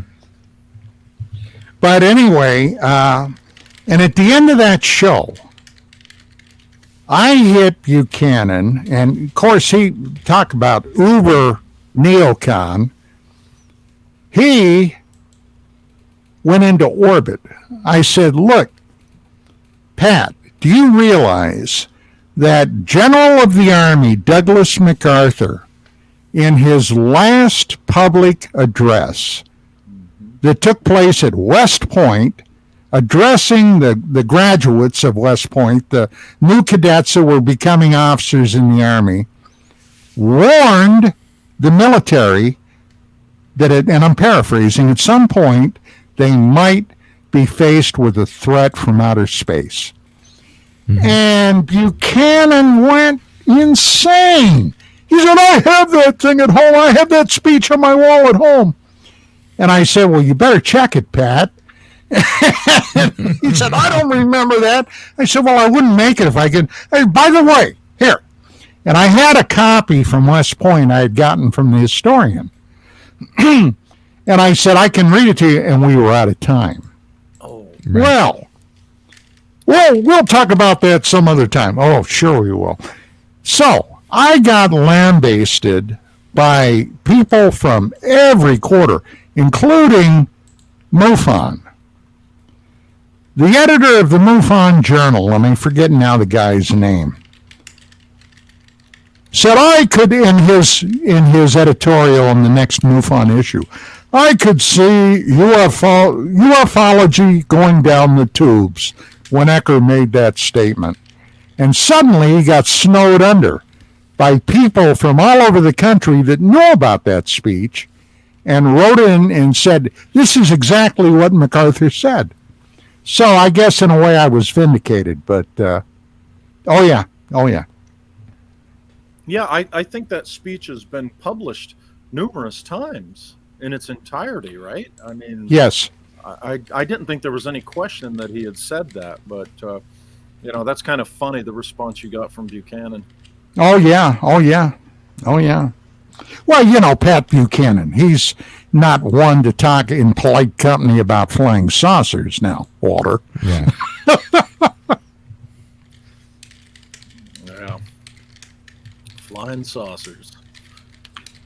I guess we're not going to have enough time tonight to talk about John Brandenburg. You think? Yeah. We might have to have you back. Oh my God.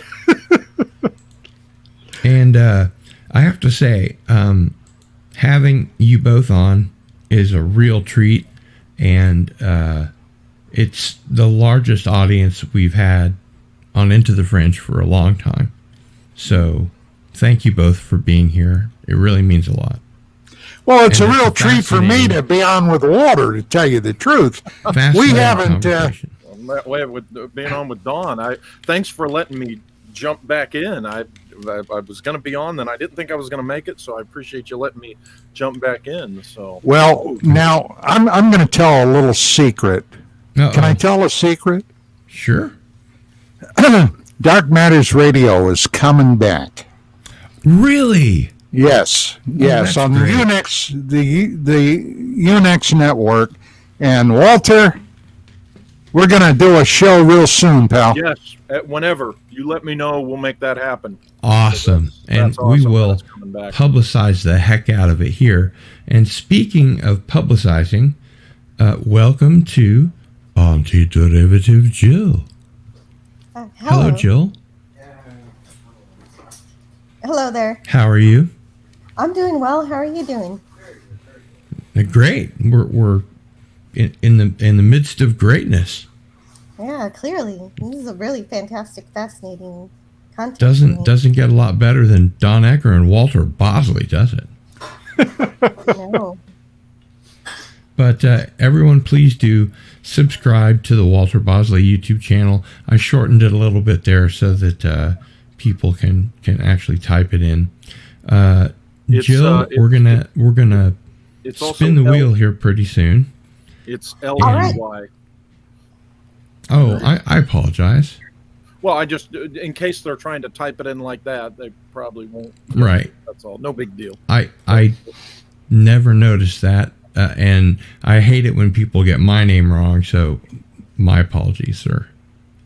No apology necessary. My eye just caught that, and I thought I'd. Yeah.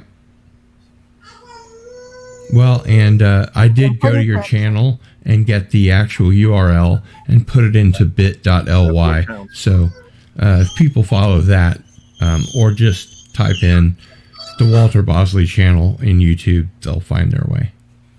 But you are criminally undersubscribed as far as I'm concerned. And I'm not monetized. Some people bring up because I have no problem with monetizing or people that are monetized. I had reached the threshold of views when they changed it. I now have to get an additional 100,000 views. They had changed it right as I reached the level, but then they started doing this thing where YouTube, whether you're monetized or not, they're just now putting ads on whatever they want to.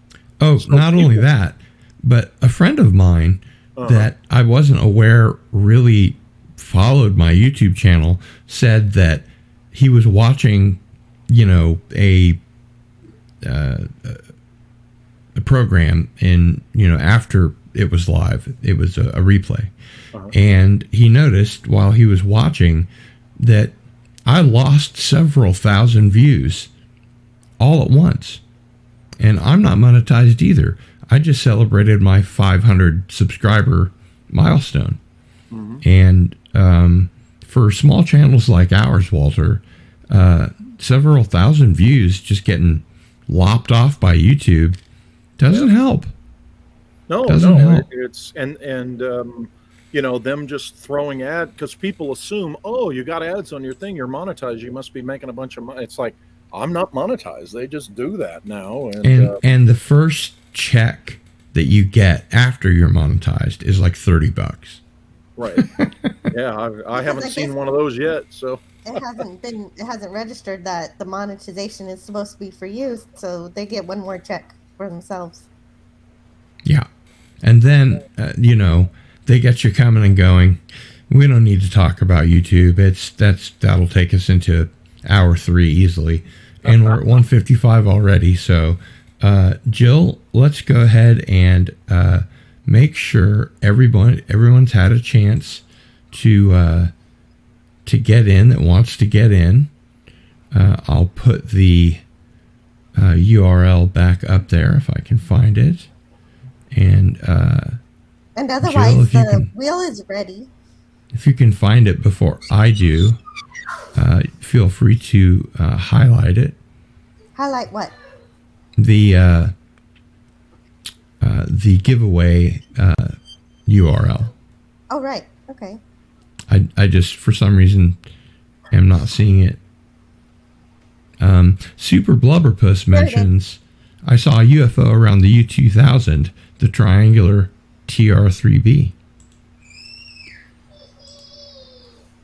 There we go. So this is the URL for anyone that wants to get into the giveaway, right? Yes, that's correct.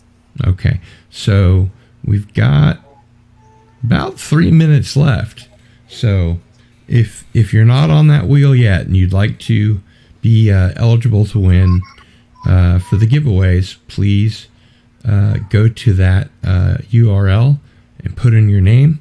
That will put you on the wheel, and we'll give people, maybe another 30 seconds or so. And Darius Munchausen says to Mr. MH, Communist Party paper, it jumped on me, publicized the children's claims defending its decision. Its coverage was motivated by the golden rule of journalism. The reader must know everything. And Neerat M. Exandbear asks, have lunar waves already been discussed? What are lunar waves, Don? Well, the only thing I'm aware of, the moon affects our oceans and the waves and what have you. I would presume it's that. The tidal waves? The tidal waves, yeah. Yeah.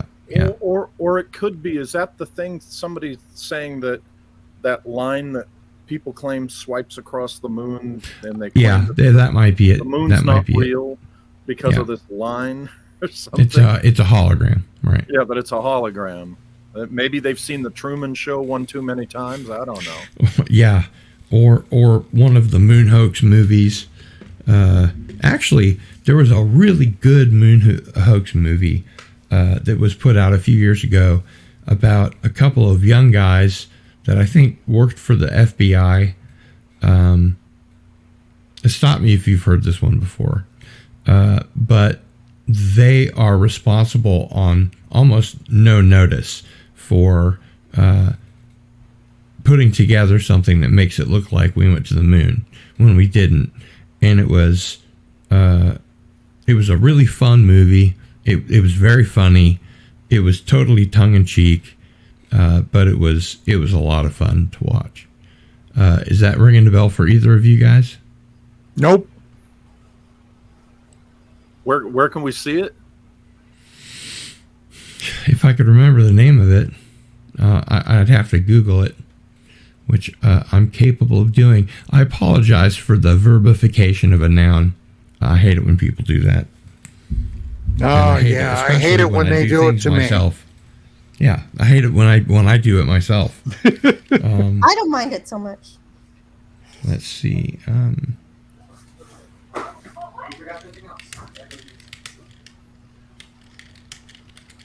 Although here lately I've been using DuckDuckGo more than Google. Operation Avalanche, that's what it's called. A 2016 thriller / found footage movie. It's an American-Canadian found footage conspiracy thriller film directed by Matt Johnson, who co-wrote the film with Josh Bowles.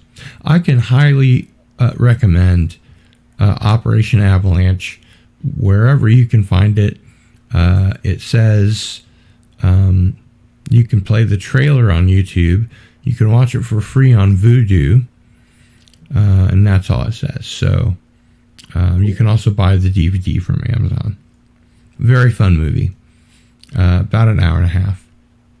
Anyway, let's go ahead and get back to our wheel. We'll bring it in, and that's everybody that's on the wheel. So the first spin, Jill, is going to be for the 3 signed UFO magazines, correct? Yes. All right, let's do it. give that wheel a spin.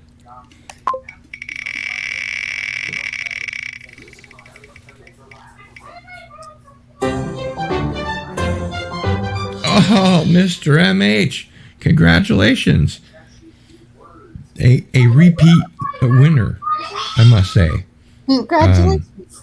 Mr. MH has really been winning a lot of stuff. And Although he is on every show, to be fair. It's almost like he's cheating, but of course there's no way to do that. So it's just coincidence. And we all know. Maybe he's no remote viewing, Gil. That's right. That's Maybe. what he's doing. There's no such thing as coincidence. Everything happens for a reason, right? Don? That's what they tell me. I don't know, but that's what I hear. I say everything happens for a reason. Causality. Which I think is very funny, but nobody else seems to. Okay. What's that have to do with dark matter? That it doesn't actually exist. Okay. They've all discovered they just didn't understand gravity very well. And suddenly dark energy and dark matter aren't a real thing. Well, yeah, Okay. dark matter was just a thing that they used to explain why their math didn't work out perfect. So, And now they've discovered some new form of gravity, and science has once again been tipped on its head. Okay, I can't so wait till again, it's to that. I'm going to sort of take control here, and see if I can make myself the one that's in the big top here. So we've got 2 Into the Fringe t-shirts. One is on white, and one is on black with a separate design, and says Into the Fringe with Cardinal Sin. And on the back, of course, has the URL. So it's a thank you for supporting the channel. And when people come up and ask you what's Into the Fringe, then you can tell them it's my favorite paranormal / UFO show on YouTube. And that's a pretty good deal, I think. So let's go ahead and spin it again. We'll remove Mr. MH in case he wins again. And you'll get your choice of sizes. And all right, Darius Munchausen. Congratulations, Darius. Darius. That's fantastic. And let's give it one more spin. Okay, let me remove Darius. Okay. And here we go. The anticipation's killing me. Sherry. Sherry! Congratulations. Congratulations. So, the 3 of you, please email me, and I will send your information on to Dawn. And the 2 of you that won t-shirts, please tell me whether you prefer black or white, and tell me what size you wear, and I'll get them off to you right away. And again, Dawn, thanks so much for not only being here, but signing some very rare UFO magazines. That's great. It's something. Well, you're welcome. You're very welcome. Something I really wish I could win, but since I'm the host, I don't get to win anything. And it's a double treat here being with Walter, to be honest. Walter, it's been too long, my friend. Yeah, likewise. It definitely, and I'm really glad your show's back, and I look forward to doing that with you again. How long is it until your show will be back, or is it already The back? 19th 19th of this month. Oh my gosh! So, are you going to be doing that on weekdays or weekends or both? Friday. It's going to be actually exactly the same time, same day as what it was with the last network. And Very cool. yeah, which I'm very happy about. Yeah. Yeah. And I am too, because it's not on Thursday, so we can have you back. So Walter, I do want to have you back also. Don, I want to have you back.